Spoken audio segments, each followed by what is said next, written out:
Hello everyone, so welcome to part 2 of the Honda Accord series. So I did a couple of things to it already.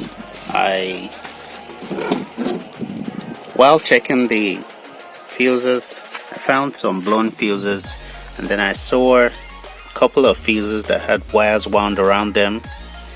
So I had to check all the fuses on the car, because having wires wound around broken fuses is outright dangerous. Fuses are meant to break when current beyond its threshold tries to flow through, and if you have wires this way, the fuse is not likely to perform its function, and that could lead to an electrical fire. So I had to take out all the fuses and have them replaced based on the recommended ratings on the cover of the panels. So I got that done. So moving right ahead, I'm going to connect my diagnostic scan tool right now so that I'll check for some codes. So I'm using my hotel diagnostic scan tool. Select USA because the car was manufactured in USA. So I'm not going to bore you with all this setup process. Once I'm done setting up, we'll continue. So it's asking for the vehicle identification number. I'll enter that now. So with that out of the way, I'll do an auto scan so that we can find out all the faults on the car. So it's saying it's going to take some time, so I hit yes. Yes, the car's in park. Okay. Yeah. So once it's done scanning out, let you know on the results, because this is going to take a while. So still scanning, we're 56% done. Obviously we have some faults found in some of the models. The automatic transmission has no faults. That's a good one. So still moving ahead. Catch you once we're at 100%. So now we're at 100%. Not so many faults. So my tool was able to scan 5 models. Like I said earlier, automatic transmission has no fault.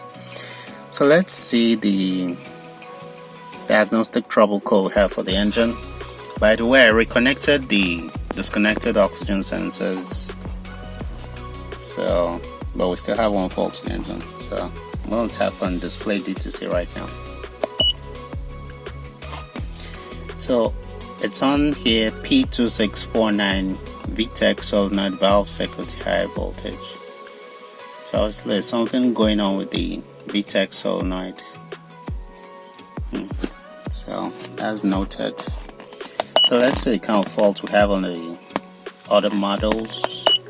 Let's go to SRS, display DTC, open in the driver's seat belt buckle switch. I'll have that checked later on. Front passenger side airbag inflator.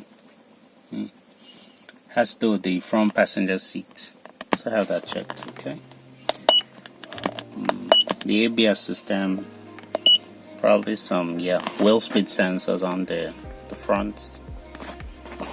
And then for the body electrical, turn signal switch. Yes, I noticed the hazard lights were not functioning. So probably the turn signal relay needs to be replaced. Not bad at all. So let's move over to check out what's going on with the VTEC solenoid.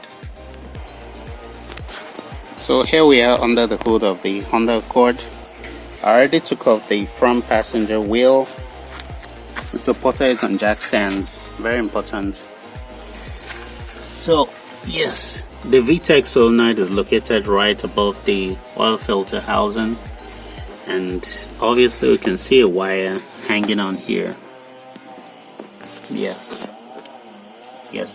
this wire right here, this one, it's connected to the VTEC solenoid. So obviously the VTEC solenoid is not connected. So I guess that's why we're having that code on there. And that would also explain why the car won't rev past about 3500 RPM. So, from what we can see, this whole region is obviously wet, so it's likely the VTEC solenoid gasket is also leaking. So I'll need to get that also resolved. But in the meantime, I'll locate the connector and plug it up and see if the code goes away. Fortunately, I was able to locate the connector. Seemed like someone just ripped it apart. So I'm going to try to reconnect this to the wire and plug it back up. So here it is. I have the connector on there. So I'm going to plug it back and then we'll run the diagnostic scan and see if the VTEC code got cleared.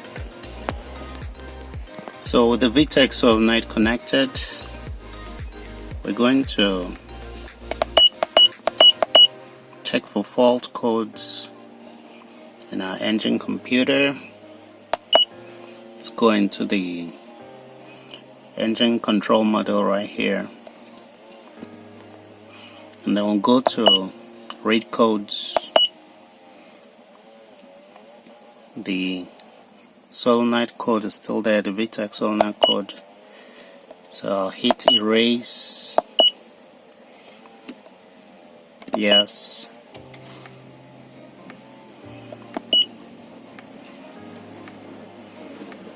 Back. Read codes again.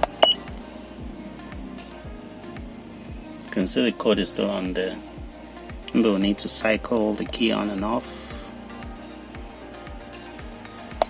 So I'll go back. Still reading code. Yes. So I'm going to cycle the key on and off and see if it comes back. So after cycling the key on and off, we'll read codes again. You can see that the code is still on there. So probably our connection wasn't successful or the solenoid is bad. Well, fellas, I just rechecked the connection to the VTEC solenoid and it turns out it wasn't snapped on correctly. So let's read the codes again. Yeah, system pass, no fault codes detected. So is the check engine light off now? Yes, it is. So fellas, I think that was a win. The VTEC solenoid reconnected, and presently we have no fault codes stored in the engine computer. So there we have it. We have two models without any faults. So I'm going to start it up and see if it revs past 3500 RPM.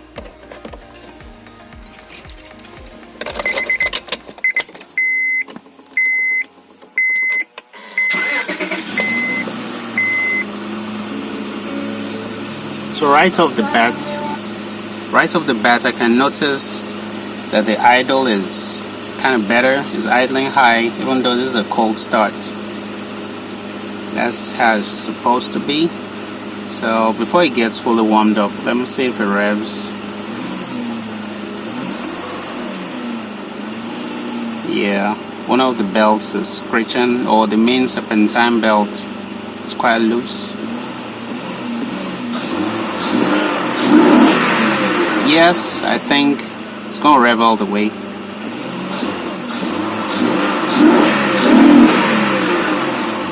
It's obviously not there yet, but it's much past 3500 RPM. So I'm going to shut it off.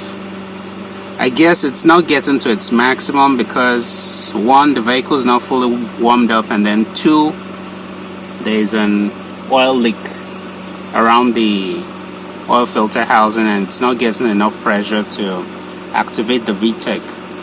So far we're making good progress. So right now I'm going to set up my pressure washer and clean off the oil filter housing area so that we can determine the actual cause of the oil leak.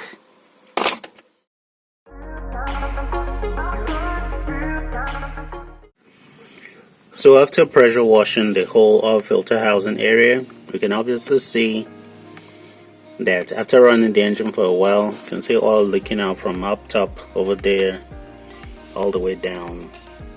So most definitely the